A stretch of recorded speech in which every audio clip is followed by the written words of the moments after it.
today we're going to be talking all about belly piercings. So, if you're interested, keep watching.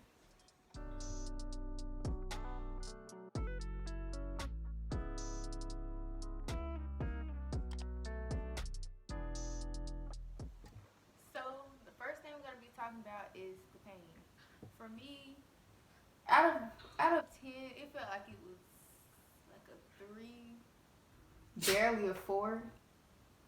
Um, the whole time I was very still, and it didn't hurt that bad. Mm. The first day, I was real sore. I couldn't bend down. It was so hard getting used to having this piece of metal in my stomach. But over time, it got better. I mean, this is like the second or third day I've had it. But at this point, I don't even feel it that much. So it's real, it's going real good. So I'm gonna insert a clip of me getting my belly pierced, and we'll be right back. What? Little girl.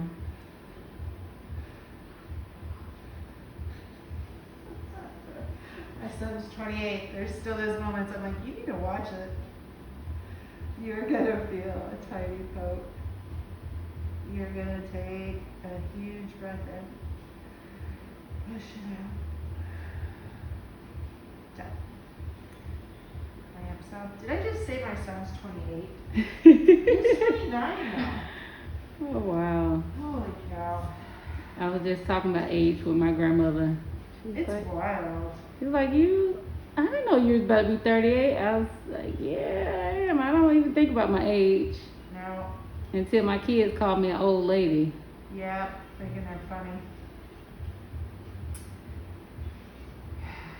That's when you look at them and go, Mm. y'all just wait. You're real ladies too. Putting on your chin. You're bleeding, Mom. It's normal. When you're poked. Putting on your little toe. Alright. Do not sleep on your belly. Do not hit your belly. Do not touch your belly. Unless you're cleaning in the shower. You don't mess with it, okay? So wash in the shower every day with a natural plant-based soap. Take your shower, wash around the top and the bottom, and rinse. Don't move your jewelry for the first month. Okay? My mask is slipping around, I'm talking more. Do your salt spray morning and night. Either the H2 Ocean or the wound wash. Then you're going to literally spray it twice a day. And okay. I'm going to make sure when you stand up, I feel like this is long enough.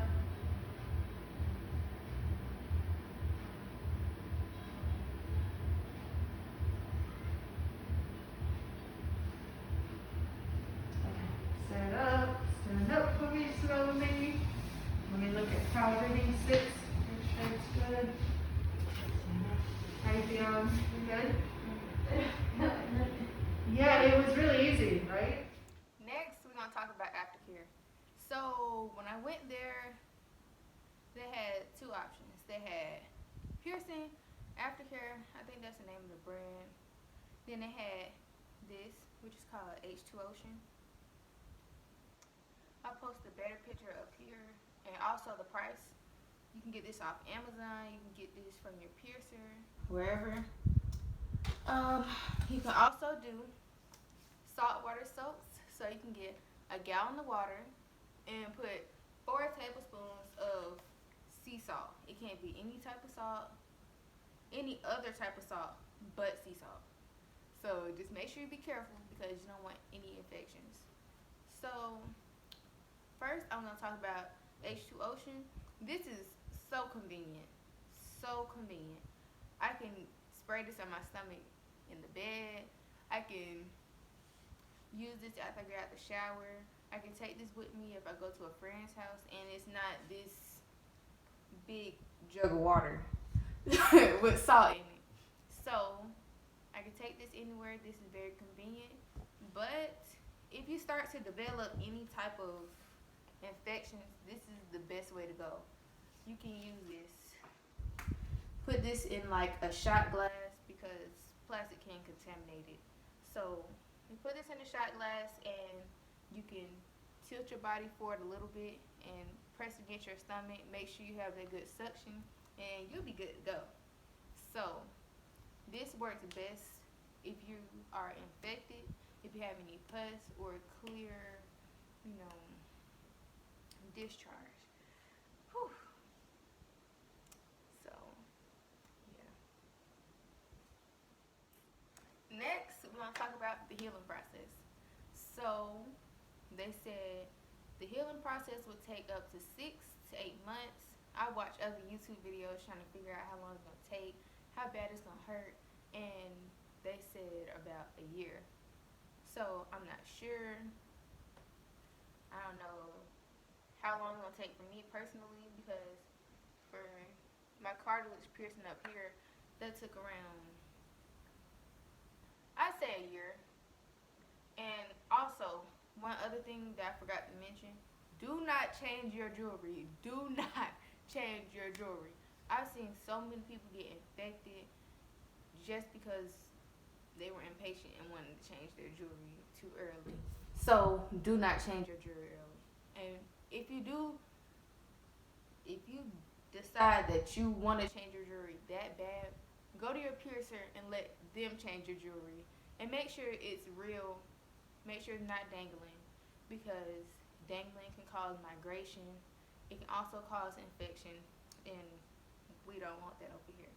So, just make sure you stay, stay careful. Make sure you don't do that. Also, clean it twice to 3 times a day. Me personally, I work out, so if I sweat, I clean it. Or I take a shower. Another thing, make sure you be careful. Don't bump it. Don't hit it. Don't try to move it if it comes up because that's not good. That will cause infection. And sometimes you don't even notice it. Sometimes you might start playing with your belly button. Sometimes you might touch it and your hands aren't even clean. And we already have coronavirus going on, so let's just stay safe. Another thing, if you work out, you cannot do ab workouts. They hurt so bad. So once your swelling goes down, once everything's coming together, healing properly, make sure you don't do ab workouts because it'll irritate it, and that's also another thing that can give you infection. So make sure you don't do that.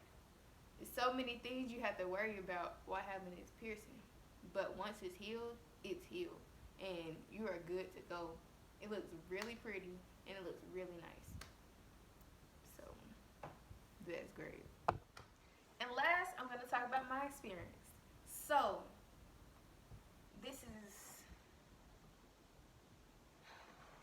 such a tragedy, but the first time I was supposed to get my belly pierced on a Tuesday, I went to that piercing shop and the lady told me I had to get a floating navel because my belly button closed when I sat down.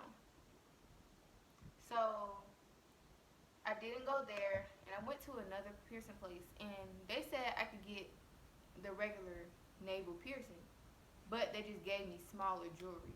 They gave me starter jewelry, so if I needed to be able to sleep better, if I needed to be able to move around a little bit more, due to the fact that my belly button closes when I sit down.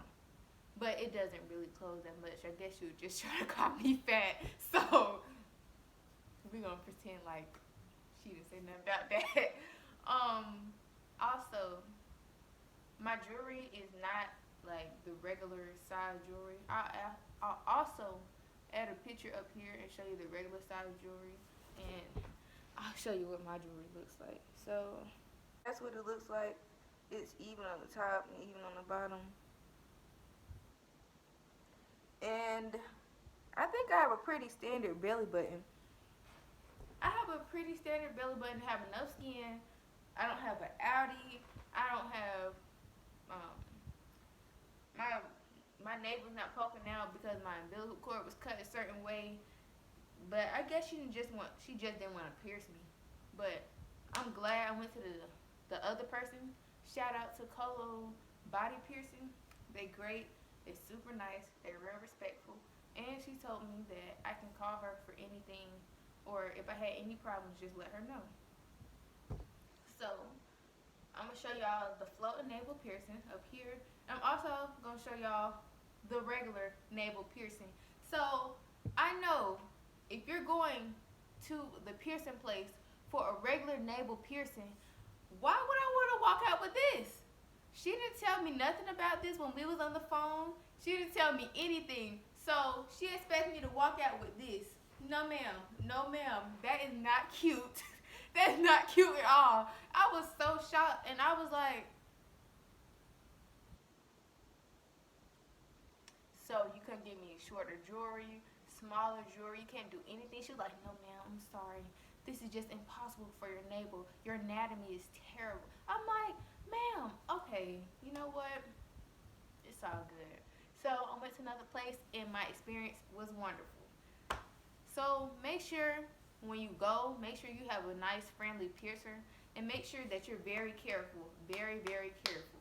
I tapped my piercing and it felt like it was about to fall off. So just make sure you're very careful.